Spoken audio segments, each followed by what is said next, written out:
Experts say if you can't always get fresh produce, frozen is the next best thing. In addition to the weight loss and health benefits that exercise provides, it also boosts endorphins, contributing to mood elevation. Even though some stores provide security, it's always a good idea to put your purchases in your trunk, out of plain view. Much more coming up on your Delta News at 6, and we hope you'll join us. Good evening, and thank you for joining us. I'm Caitlin Rearden. Earl Phelps has the evening off. Your local Delta News begins tonight with statewide news about the governor's race. Greenville, Greenwood, Cleveland. Now, Earl Phelps, Caitlin Rearden, Chief Meteorologist Ray Green, Stephen Robinson Sports. This is WXVT Delta News at 10. First on your Delta News at 10, the legislature heads back to work, and a campaign to decrease DUIs proves a success. Those stories in a minute. Now here's Ray.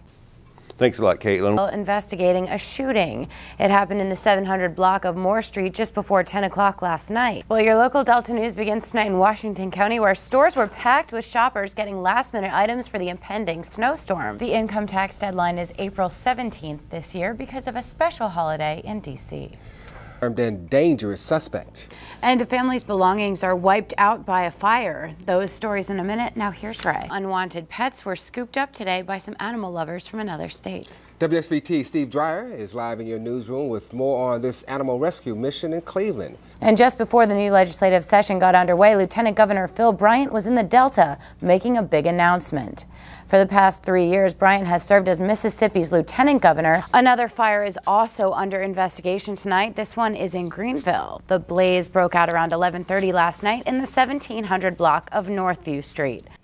Thanks a lot, Steve. Well, in Gunnison, thousands of dollars in state money for the fire department was misplaced and misused. A state audit. In other news tonight at 10, a new civil rights museum is in the works for Jackson. That will include many events that took place here in the Delta. Events like the Emmett Till story. Well, in Washington County, another suspicious fire broke out in the Port City this afternoon. A shed behind an unoccupied house caught fire and spread to a nearby tree. The Cleveland Fire Department is getting a major addition, something firefighters have been talking about for the past 20 years. While the snow and sleet began to fall, Washington County deputies were investigating an accident on Old Highway 61 this morning. It happened at the intersection of Old 61 and Avon-Darlove Road, and the man who saved her from being demolished. When WXVT Delta News continues. That's a very important test about the quality of its education. A test that's given by an agency that ranks schools all across the nation. WXVT's Steve Dreyer has more local news tonight from Washington County. In LaFleur County, time is running out if you plan on helping a needy family for the holidays. Donations have come through for only about half of the families who are asking for help, and the deadline to help them is tomorrow. WXVT's Adrian Pittman is live with more local news tonight from Greenwood. Adrian? Kaylee. Well, with Johnny Walls being sworn in today as Circuit Court Judge for District 11 in Bolivar County, his Senate seat will now need to be filled. Walls, who had served as a senator in Mississippi since 1993, has left a vacant Senate seat. And in Arizona tonight, President Obama delivered a moving speech at a special memorial service. It was in honor of victims of the weekend shooting rampage that left a U.S. Congresswoman with a gunshot wound to the head. New for you on your Delta News at 6, in Washington County, a family loses over 50 animals to some wild dogs. It happened yesterday to a family in Wayside when the animal owner came home at the end of the workday. He discovered a gruesome scene of dead goats and chickens.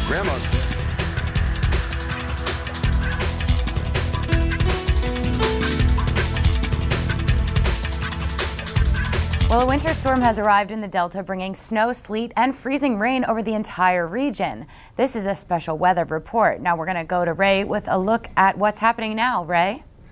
Okay, Caitlin, thanks a lot. Yeah, we're going to have to deal with it. Yeah, we are. All right, thanks a lot, Ray, and thank you for joining us. We'll be back tomorrow. Good night. Your local Delta News begins tonight in Chico County, where this was the scene just hours ago as many people were lined up to try their luck at a multi-million-dollar lottery win. Dozens of residents from Arkansas and Mississippi flooded into this Rick's Express in Lake Village right over the Arkansas state line, hoping to make their financial dreams come true in 2011.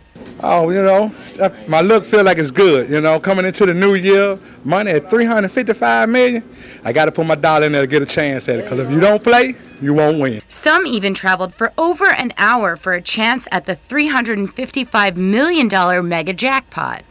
Well, from Rearden, Mississippi. Came over to play the game here and see if I can win all this money tonight. And that's why I came over, like the rest of the nation is doing. The store manager says there has been a constant flow for several hours with folks from all over the place buying lottery tickets. I'm going to tell you what, wow. I mean, you know, it's got the family driving over here to get lottery tickets. I mean, last week we had a lucky young lady win $25,000 on the $2 scratch off, so there's something going on in the store. There's a little air about it. Somebody's going to win. Tonight, $355 million. You know, new pair of shoes, a new truck. I think you can afford it after that one. So tonight's going to be a big night for somebody. So if you haven't already, get out there and play your ticket before the big win of 2011 is determined tonight. Drawing should be happening right now, so make sure to check your numbers and see if you were the lucky winner, which could mean big bucks for the Delta. But there are some details that need to be worked out with funding before any construction can begin. The long-anticipated dream of making the Delta Sportsplex a reality is falling into place little by little, with one of the major focuses now being where they will get the funding. Part of the funding for this project, or at least the anticipated funding, is coming from a 2% hotel tax, and that money will be, if approved by the legislature, would be earmarked to the Sportsplex, initially to help with construction, but primarily operational expenses. The Delta Sportsplex board members gave a presentation yesterday to the Greenville City Council for the first time. The outcome was favorable. They were coming and asking the council to put together a resolution of support for, their funding, or a 2 cents tourism tax. And of course, I strongly support the Sportsplex and what the Delta Sportsplex Foundation is doing. An additional tax was proposed by some city council members to maintain already existing city parks, but at this time, no move has been made to adopt that added tax. We have serious issues within the city limits of Greenville with our parks as well. And we're right now going through some decisions of whether we should keep certain parks open or close certain parks, pool, golf course, that kind of thing. And an extra 1 cent onto this tourism tax would help us greatly. But the Sportsplex is not designed to detract from the city's current local parks. The plan is to coexist with them while uniting and centralizing the playing fields. It can also benefit economic growth and development. An impact, bringing in anywhere from 1,000 to 2,000 families on a weekend to a baseball tournament can do for your local economy. It's unbelievable. Before any further steps are taken, current proposals need to pass legislature. The new sports complex will also help to centrally locate sports games and tournaments.